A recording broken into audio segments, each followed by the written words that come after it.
grander scale than we have ever done in the past. And like I say, it's in a manner of speaking, it's almost unimaginable, because our history, says that yes, we are very self-contained. We are very ideological in regards to how we should govern ourselves and make our laws and so on and so forth. And all of a sudden, you get an outside race that is thousands of years in advance of ourselves, and they are showing us different ways to manipulate energy and different ways to do things that in turn help us to take a giant leap forward in comparison to where we are now. Like I said, I can't, since we are not there and I have not even had a taste of it, it's very hard to say. Isn't that the truth? As a kid, as a little kid, and have you had experience like, well, I'm going to say what I'm going to be sleeping, and then in my sleep, I find myself in another totally different location, place, environment, planet, town, in tall buildings, with direct contact with the people there, and craft that could fly in and out, and then wake up with lost time, but yet realizing that there was an awful lot that was taking place. And I'm of course, we are going to find people that may have. Do what? I'm saying people listening into this conversation that we're having with each other, they're going to say, "Oh, these people are crazy." Because I'm going to say, teleported. Now, scientifically, they're thinking that there's a possibility that we can do that. But I'm saying, as a kid, a child, a young, first grader type, was to be teleported to another planet for training and being there for a while, but yet then brought back to Earth at the same time period where I was before I was picked up and taken.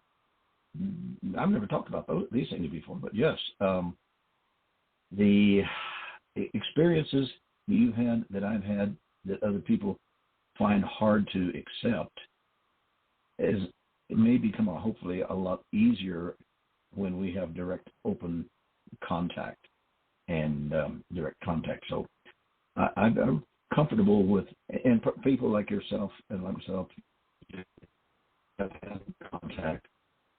We probably are going to be put in a position of helping our friends, our Homo sapien, other contacts, not back down, but to relax and learn, because it is going to be a whole case of learning how to accept what was created. Bring the microphone just a hair closer to your mouth. I am just, let's see here. There you go. You got real clear, see? Really? Okay, I've opened it up because I had it all together. Is that okay? Okay, sorry about that. Because I want to have my computer all back up again and my microphone, so that things will work. Anyway, I think we are at the very edge of moving into direct contact and to moving into being able to put down the arms of control of other people, and yet be in a position to accept the knowledge and experience. And the whole thing's going to have a lot to do with what our ET probably direct contacts look like. Because, we have science fiction and we have everything from monsters to intelligent beings and you name it. I should say our Hollywood people have just about tried every other kind of existence, but yet I really feel like that it's going to go a lot smoother than what we think. And can I get in on that one? I could add a little bit on that.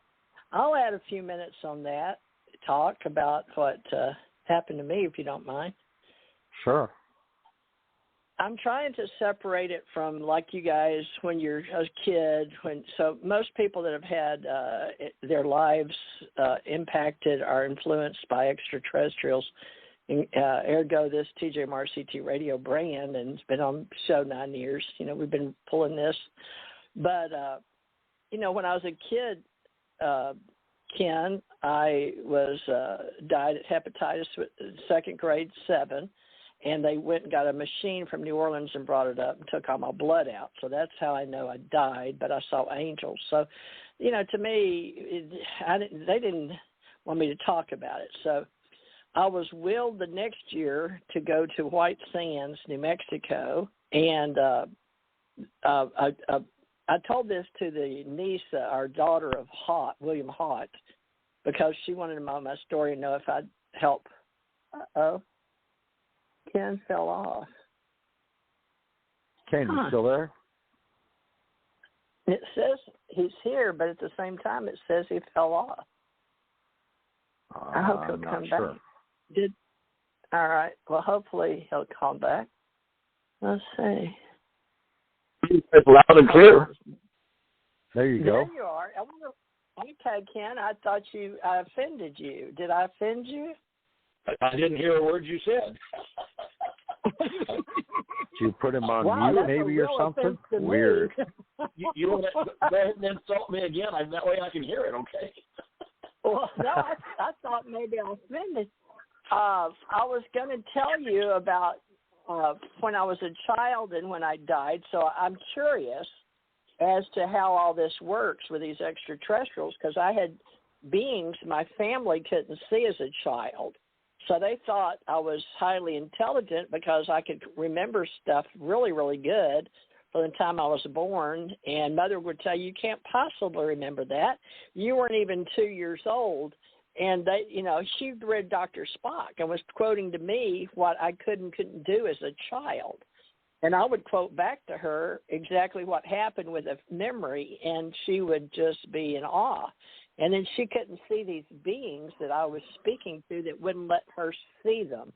So in my reality, in this reality, even though my mother's passed, she never believed in UFOs. She never had that, but she did die, she thinks, our extraterrestrial experience, or what they call it, near death, when she ate a peach pit because it tasted like almonds. They set her and her brother, and believe me, when I was growing up, we always in the 50s out in the South had lots of peaches, but they ate peach pits, and it had something in the pit that smelled like almonds, but it's like cyanide. But her and her brother got really sick, so that was her near-death experience. But she was always psychic and could tell when certain people or planes or certain things were going to happen.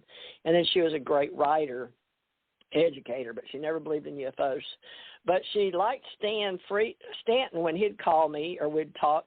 For some reason, she'd listen to me and Stanton talk, because when Stan Friedman came into my life, she had moved back up where I'd had surgery on my back and neck from a truck driving accident I had, broke my back and neck. But anyway, the thing is, as a child, that's one level of existence in your story of origin, mine too, Richard's too. So we all have that in common. But I find it curious that they had me go over to White Sands, and I had relatives that just happened to take me to White Sands, and other guys that worked for the missile range there at White Sands.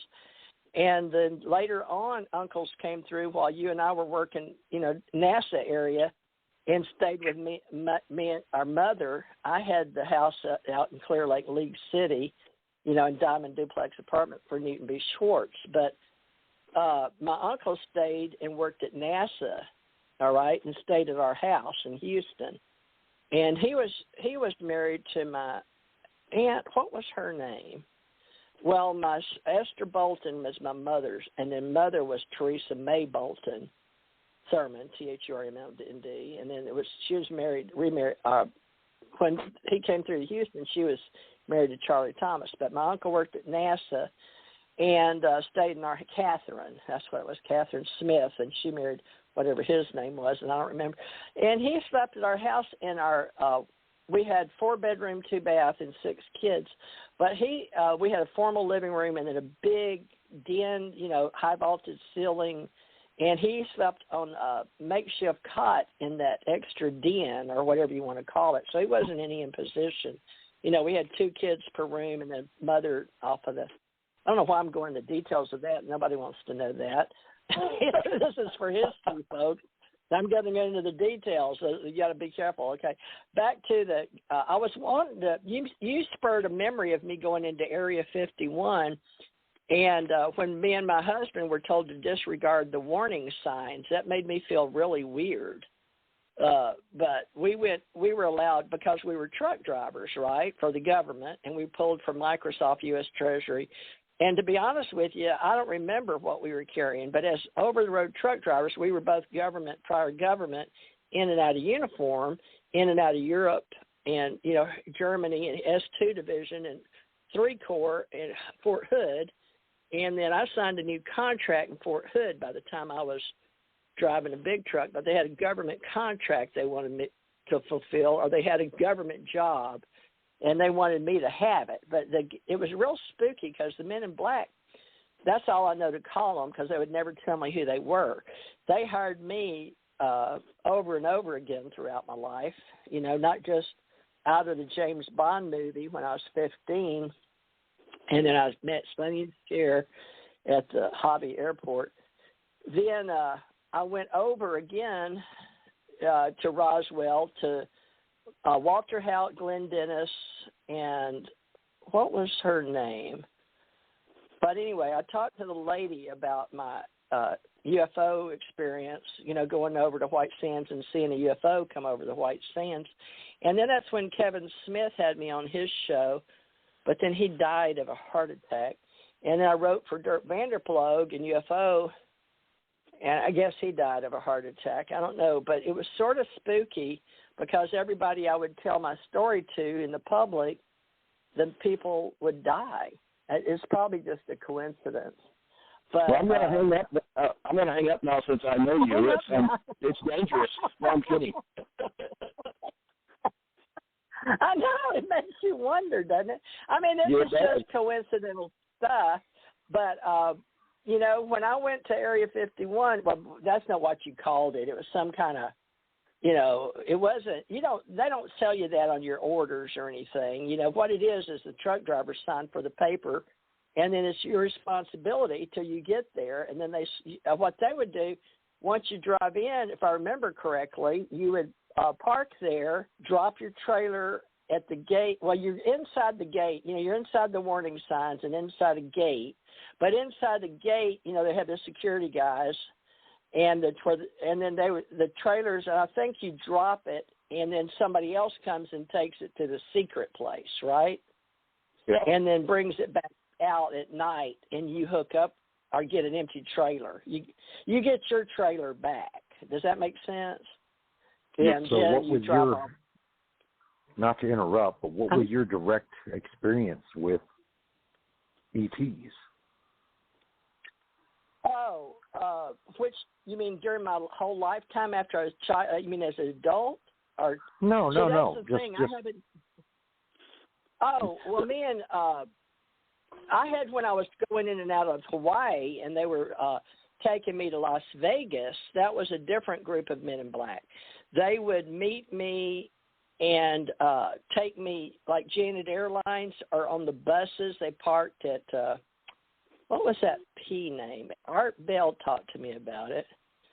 They had me go up there. They had me do things and then retrace my steps with the, by the way, some of these shows of these kids don't know the real truth. But it's not classified. They just have to investigate.